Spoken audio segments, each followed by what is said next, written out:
Bana, taarifa zilizopo ni kwamba klabu ya Yanga imeanza mazungumzo na kocha Jose Luis Rivaldo.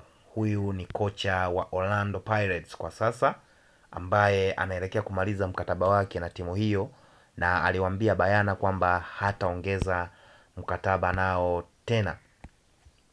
Wakati juzi taarifa au ripoti ikiripoti kwamba Yanga ina mpango wa kuwa na benchi jipya la ufundi kwa msimu ujao. Taarifa zinadai kuwa mabosi wa timu hiyo wametua Afrika Kusini kwa ajili ya kufanya mazungumzo na kocha Jose Luis Rivaldo, ambaye kwa sasa anaifundisha Orlando Pirates ya nchini humo.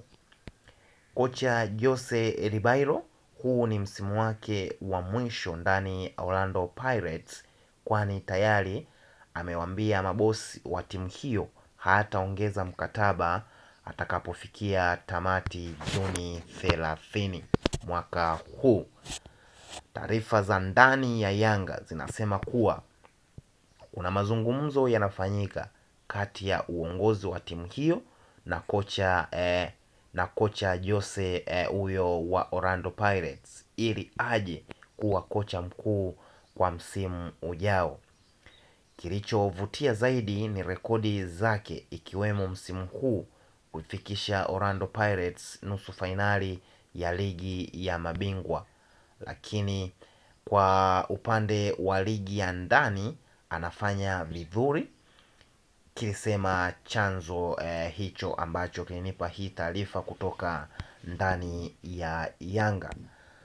Mbali na Yanga, pia kocha huyo ana ofa nyingi sana. Kwanza ana ofa ya Saudi Arabia, huku pia akihusishwa na Al-Ahly ya Egypti, ambayo hivi karibuni iliachana na kocha wake Marcelo Kola baada ya kushindwa kuifikisha timu hiyo fainali ya ligi ya mabingwa Afrika.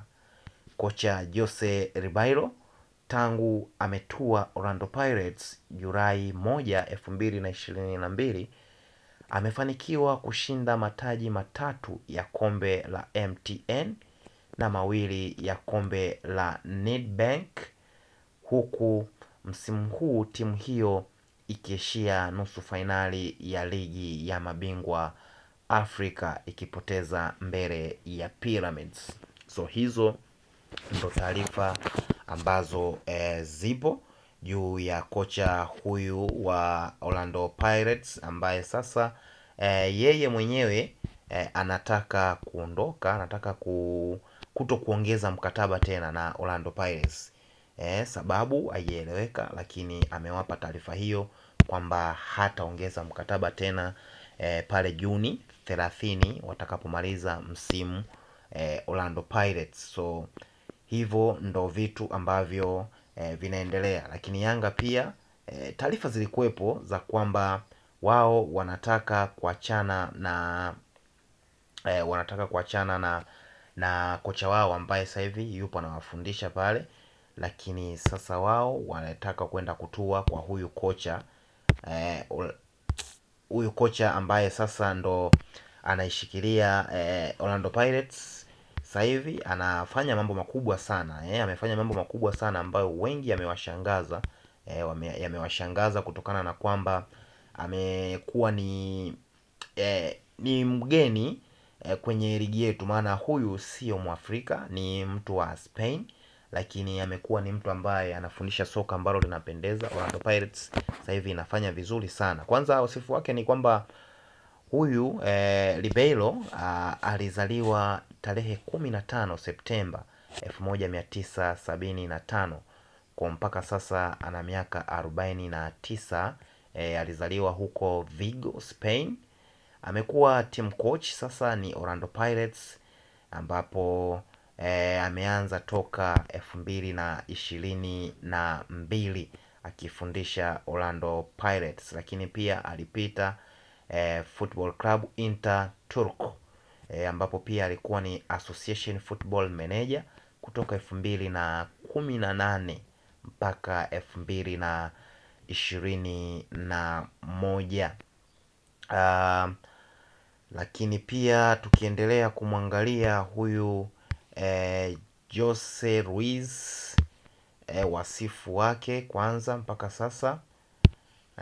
Kwanza taarifa ambazo zipo mpaka sasa ukiingia kwenye transfer market za kocha huyu, ni kwamba huyu bana ana status kubwa sana kwa kweli. Ana status kubwa sana ambayo inamfanya aendelee kuonekana kama lulu kwa timu nyingi sana.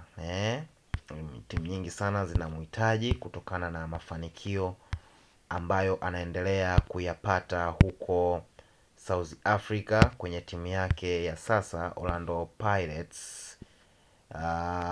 Ukiangalia hapa wasifu wake kwanza, alishawahi kupita FC Turk, Inter Turk kama nilivyokuambia, lakini pia alishawahi kuwa assistant manager kwenye timu ya HGK Hearts, ambapo ilikuwa ni kutoka tarehe 15 Juni 2016 mpaka Disemba 31, 2018, ambapo alienda kujiunga na hiyo FC Turk, ambapo pia alikaa hapo kutoka Januari 1, 2019 mpaka Disemba 31, 2021, ambapo alikuwa ameondoka na akaenda kujiunga na Orlando Pirates. So huyo ndo Jose Luis Divailo.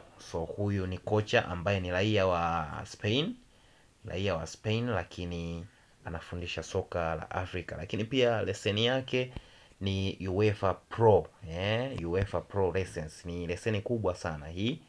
Leseni kubwa sana sana sana hii. So huyu ni kocha wa viwango ambaye kama kweli Yanga watampata, basi watakuwa wamefanikiwa pakubwa sana.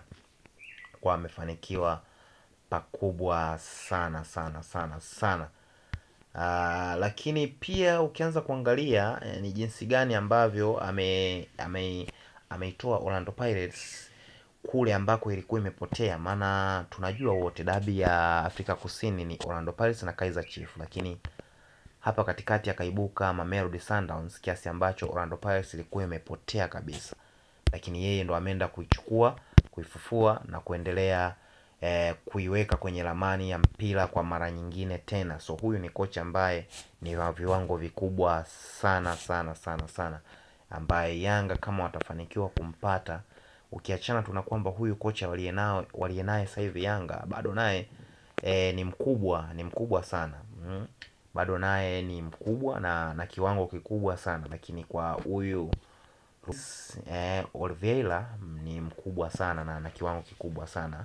Ana leseni kubwa ambayo pia historia yake inambeba kiasi ambacho anaweza kaidrive Yanga, kwa sababu pia tunaarifiwa kwamba Yanga msimu ujao itaenda kujengwa kitofauti. Itaenda kujengwa kama kwanza kujengwa upya. Kwa hiyo wakimpata kocha huyu inaweza ikawa advantage kubwa sana, kwa sababu kwanza ataanza na wachezaji msimu mpya wale ambao watasajiliwa, lakini pia itampa nguvu kubwa ya yeye kuendelea kupambana jinsi gani ya kuitengeneza timu, kwa sababu Yanga mpaka sasa hivi malengo yao ni kuchukua ubingwa wa CAF Champions League. Sasa ili uweze kufikia hayo lazima uwe na benchi ambalo limeshiba kweli kweli. Wote tunaona sasa hivi kinachoendelea kwenye huko kwenye michezo Afrika, watu wanaendelea kupepetuana, na usipokuwa na nguvu basi wewe unatolewa. Sasa unahitajika uwe na kocha au benchi la ufundi ambalo limeshiba kweli kweli. Sasa tuone kama Yanga kweli watafanikiwa kumchukua huyu kocha au la. So tuendelee kusubiri vyanzo. Taarifa nitakayoipata mimi nitawaletea hapa, nitawajuza kinachoendelea.